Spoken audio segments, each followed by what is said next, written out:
প্রিয় শিক্ষার্থীরা, সবাইকে স্বাগত জানিয়ে আমার আজকের নিয়মিত অনলাইন ক্লাস শুরু করছি। শুরুতে আমি আমার নিজের পক্ষ থেকে এবং কাজওয়ালি স্কুল অ্যান্ড কলেজের পক্ষ থেকে সবাইকে ধন্যবাদ জ্ঞাপন করছি এবং শুভেচ্ছা জানিয়ে আমার ক্লাস শুরু করছি। তো আজকের ক্লাসের আলোচ্য বিষয় হচ্ছে আমার নবম দশম শ্রেণী ষষ্ঠ অধ্যায়ের পলিমার। পলিমার আসলে এটি অনেক বড় একটি বিষয়, রসায়নেরই একটি পার্ট। তো এগুলো তো পুরো বিষয় তো তোমাদের আসলে বিজ্ঞান বইয়ে নাই। তো আমি যেইটুকু দেওয়া হয়েছে সেই বিষয়গুলো নিয়েই আলোচনা করব, কেমন? তার পূর্বেই আমি পলিমার বিষয়ে কিছু আলোচনা করব। তো পলিমার যদি আমি আলোচনা করতে চাই তাহলে পলিমার সম্পর্কে আগে প্রথমেই আমাকে আসতে হয় যে পলিমার জিনিসগুলো কোত্থেকে আসে, কোন সোর্স থেকে এগুলো আসে, কেমন? তো শুরুতেই আমি বলবো যে মেলামাইনের, তোমরা অনেকেই চেনো মেলামাইনের থালা বাসন, এগুলো তোমরা চেনো, দেখছো, তাই না? তাহলে এই মেলামাইনের থালা বাসন, বৈদ্যুতিক সুইচ, আমরা যে সুইচ দিই, কেমন, ওই যে লাইট ফ্যানের সুইচ, এগুলো, তারপরে বৈদ্যুতিক সুইচের বোর্ড, কেমন, তারপরে আছে কার্পেট, পিভিসি পাইপ, তারপরে আছে পলিথিনের ব্যাগ, পাটের ব্যাগ, হ্যাঁ, সিল্কের কাপড় দেখতে পাচ্ছ না তোমরা? এই সিল্কের কাপড়, উলের কাপড়, সুতির কাপড়, নাইলনের সুতা, রাবার, এই সব জিনিস আমাদের খুব পরিচিত। আমরা সবসময় এগুলো ব্যবহার করে আসছি, কেমন? এগুলো সবই হচ্ছে পলিমার। এই পলিমার শব্দটি এসেছে মূলত দুটি গ্রিক শব্দ, একটা হচ্ছে পলি আর একটা হচ্ছে মেরাস, কেমন? একটা হচ্ছে এই দেখো পলি আর একটা হচ্ছে মেরাস, কেমন? একটা হচ্ছে মেরাস থেকে পলি মেরাস। আর পলি মানে হচ্ছে, পলি শব্দের অর্থ হলো অনেক, কেমন? অনেক। পলি শব্দের অর্থ কি? অনেক। আর মেরাস শব্দের অংশ হলো, মেরাস হলো অংশ। তাহলে কি হলো, দুটাকে যদি একত্রে করি, অনেক অংশ, কেমন? অনেকগুলো একই রকম ছোট ছোট অংশ জোড়া দিয়ে যে একটি বড় জিনিস পাওয়া যায় সেটি হচ্ছে পলিমার।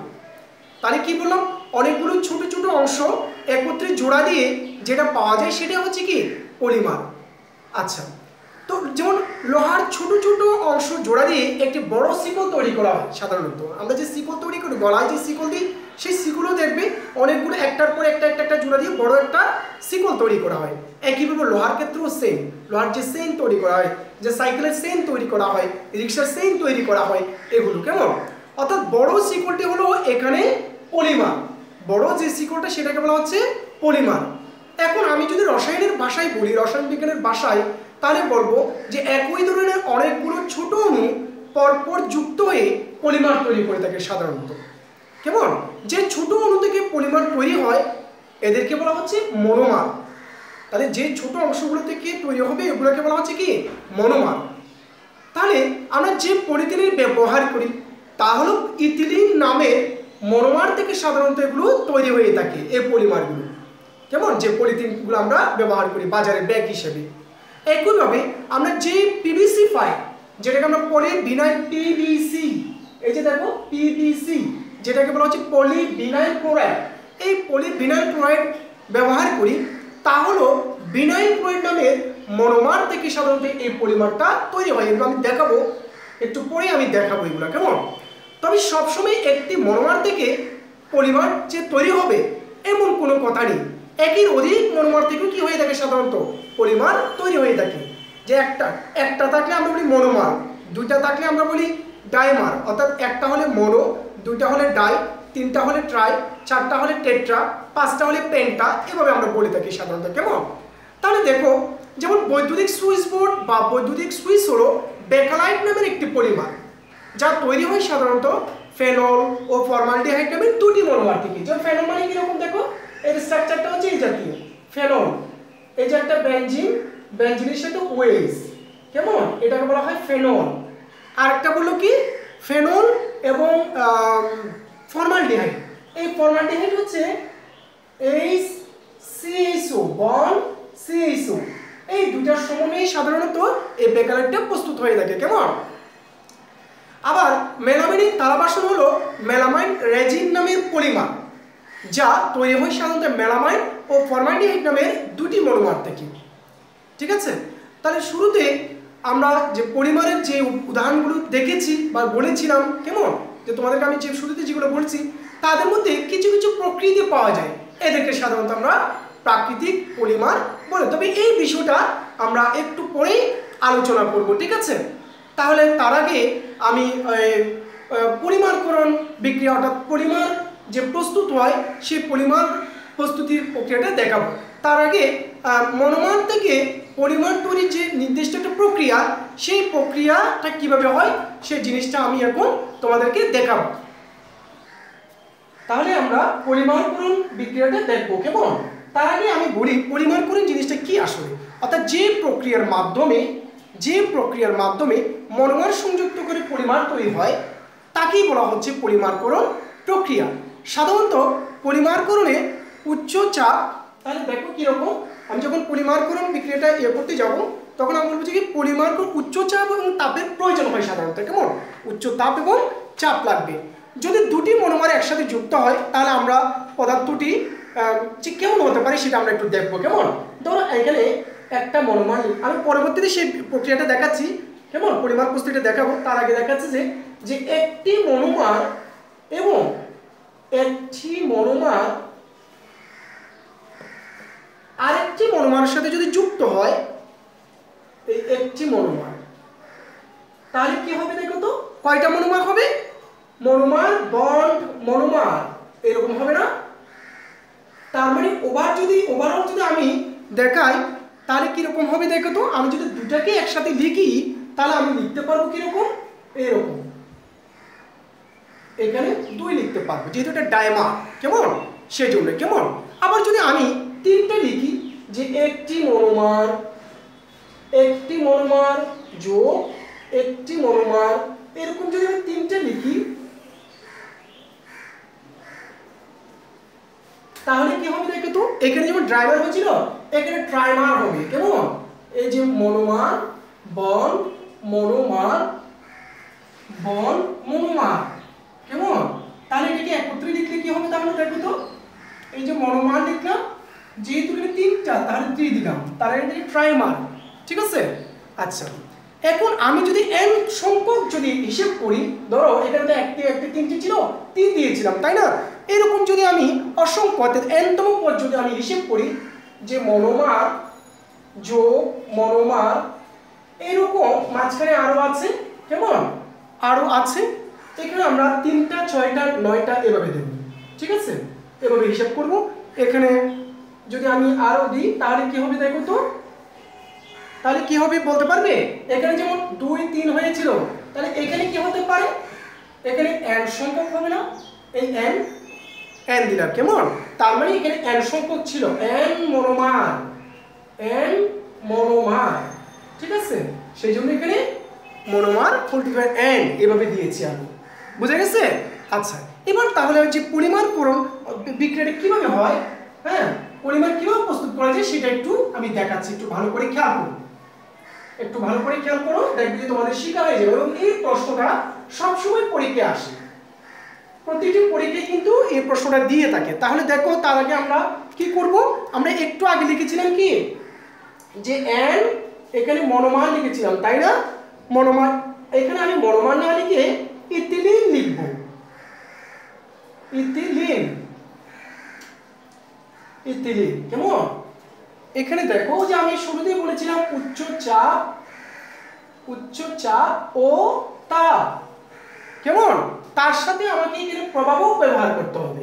এখন প্রভাবকটা কি জন্য, এখানে প্রভাবক হিসেবে অক্সিজেন ব্যবহার করা। এই প্রভাবকের কাজ হচ্ছে যে মূলত বিক্রিয়া হ্রাস বৃদ্ধি করা, বিক্রিয়া কি করবে, হ্রাস বৃদ্ধি করে, কেমন? এটার ফলেই দেখা যাবে কি হবে, পলিথিন উৎপন্ন হবে। তাহলে আমি যদি একটু ব্যাখ্যা করি তাহলে ব্যাখ্যাটা হবে এরকম, যে ইথিলিন গ্যাসকে, এই যে একটা ইথিলিন, দেখো এটাকে লিখা হয় আসলে এরকম, CH2 ডাবল বন্ড CH2, এটা হচ্ছে ইথিলিন। এই ইথিলিনকে যখন n সংখ্যক দিলাম, কেমন, এই ইথিলিনকে এই গ্যাসটাকে 1000 থেকে 1200 বায়ুমণ্ডলীয় চাপে, এই 1000 থেকে 1200 বায়ুমণ্ডলীয় অ্যাটমসফিয়ার যেটাকে বলা হচ্ছে বায়ুমণ্ডলীয় চাপে 200 ডিগ্রি সেন্টিগ্রেড তাপমাত্রায়, এই 200 ডিগ্রি সেন্টিগ্রেড তাপমাত্রায় উত্তপ্ত যখন করবো, যখন তাপ দিব, কেমন, তবে এই ক্ষেত্রে পলিমারকরণ দ্রুত, আবার এখানে আরেকটা কাজ করবো এই প্রক্রিয়াটা দ্রুত করার জন্য, ওই যে বললাম বিক্রিয়ার হ্রাস বৃদ্ধি, সেজন্য এখানে অক্সিজেন প্রভাবক হিসেবে ব্যবহার করব। কেমন, এখানে প্রভাবক হিসেবে কি ব্যবহার করব, অক্সিজেন ব্যবহার করব। করার ফলে দেখা যাবে কি উৎপন্ন হবে, পলিথিন উৎপন্ন হবে। কেমন, তার মানে কি, এই যে CH2 বন্ড, CH2 এদিকে আরো আছে, এদিকেও আছে পোল্যান্ড, বুঝা গেছে? আচ্ছা, তাহলে কি বলা হচ্ছে, তবে এই উচ্চচাপ পদ্ধতি সহজসাধ্য না হওয়ায় বর্তমানে পদ্ধতি তেমন জনপ্রিয় নয়, এই জন্য এখানে টাইটেনিয়াম ট্রাইক্লোরাইড ব্যবহার করা হয়। এটা একটু বলে দিচ্ছি তোমাদের। কেমন, এটা একটু বলে দিলাম, কারণ এটা খুব একটা সহজসাধ্য নয় এবং মানে জনপ্রিয় না, সেজন্য এই টাইটেনিয়াম ক্লোরাইডটা ব্যবহার করা হয়। তো এখন তাহলে আমি আরো একবার জিনিসটাকে একটু ব্যাখ্যা করি। এই যে দেখো, আমি কি বলেছিলাম, ইথিলিন। কেমন, এই ইথিলিন গ্যাসকে 1000 থেকে 1200 ডিগ্রি সেন্টিগ্রেড তাপ, 1200 অ্যাটমসফিয়ার চাপে 200 ডিগ্রি সেন্টিগ্রেড তাপমাত্রায় যখন তাপ দিব, কেমন, তার সাথে যদি প্রভাবক হিসেবে অক্সিজেন ব্যবহার করি, তাহলে দেখা যাবে কি এই পলিথিন প্রস্তুত হবে। কেমন, যেটাকে এই পলিথিন প্রক্রিয়াটাকেই বলা হচ্ছে পলিমারকরণ প্রক্রিয়া। কেমন, আচ্ছা ঠিক আছে, তাহলে আমরা পরবর্তী, আচ্ছা এখন দেখো আরেকটা বিষয় আমাদের রয়ে গেছে, সেটি হচ্ছে আচ্ছা, তাহলে এবার আমরা যে বিষয়টি আলোচনা করব সেটা হচ্ছে, ওই যে বলে আসছিলাম আমি শুরুতেই, যে এটাকে দুটা ভাগে ভাগ করা হয়েছিল, একটা হচ্ছে প্রাকৃতিক পলিমার, একটা হচ্ছে কৃত্রিম পলিমার। কেমন, তাহলে আমাদেরকে আগে জানতে হবে প্রাকৃতিক পলিমার কোনগুলো। কেমন, সে প্রাকৃতিক পলিমার সম্পর্কে একটু জানি। তাহলে প্রাকৃতিক পলিমার, প্রাকৃতিক পলিমার, কেমন, তো প্রাকৃতিক ভাবে অনেক পলিমার উৎপন্ন হয়, যেমন উদ্ভিদের সেলুলোজ আছে, স্টার্চ আছে। কেমন, এই দুটো প্রাকৃতিক পলিমার, যা বহু সংখ্যক গ্লুকোজ অণু থেকে সাধারণত তৈরি হয়ে থাকে। কেমন, তো প্রোটিন, অ্যামাইনো অ্যাসিডের পলিমার, রাবার গাছের কষ একটি প্রাকৃতিক পলিমার বলা যায়। কেমন, রাবার গাছের যে কষ আছে সেটা একটা প্রাকৃতিক পলিমার। আবার আমাদের দেশে পার্বত্য চট্টগ্রাম, কক্সবাজার, হবিগঞ্জ, সিলেট এবং টাঙ্গাইল জেলায় রাবারের কিন্তু প্রচুর চাষ হয়। এই প্রাকৃতিক রাবারের চেয়ে বহুগুণ বেশি প্লাস্টিক শিল্প কারখানায় সংশ্লেষণ করা হয়ে থাকে। তাহলে এখন আমরা দেখব যে কোন কোনগুলা কি কি ধর্ম আছে এবং কোথায় ব্যবহারগুলা কেমন, এগুলো একটু আমরা দেখবো। যেমন মনে করো পলিথিন, প্রথমে পলিথিনের কথাই বলি। কেমন, পলিথিন, তাহলে দেখো এই পলিথিনের আগে আমাকে জানতে হবে এই সংকেতটা কি আসলে। এই পলিথিনকে সাধারণত CH2 ডাবল বন্ড CH2 লেখা হয়, এভাবে লেখা হয়। ঠিক আছে, পলিথিন। তো এই পলিথিনের ধর্ম হচ্ছে এগুলো সহজে কাটা যায় না এবং টেকসই। যেমন মনে করো তোমরা দেখো না, এই যে মনে করো আমরা যে পলিথিন বাজারে ব্যাগ, যে ব্যাগটা, হ্যাঁ সেই ব্যাগটা তো পলিথিনের, তাই না? এই পলিথিনটা কিন্তু তুমি যেখানেই ফেলে দাও কেন এটা নষ্ট হবে না, যেখানেই ফেলো না কেন নষ্ট হবে না, খুব টেকসই। কেমন, তো ব্যবহার কিভাবে আমরা ব্যবহার করতেছি, যে প্লাস্টিক ব্যাগ হিসেবে ব্যবহার করতেছি, প্লাস্টিকের শীট হিসেবে ব্যবহার করতেছি। কেমন, এভাবে আমরা এগুলা ব্যবহার করে থাকি। এরপরে হচ্ছে যে পলিপ্রোপিন, পলিপ্রোপিন।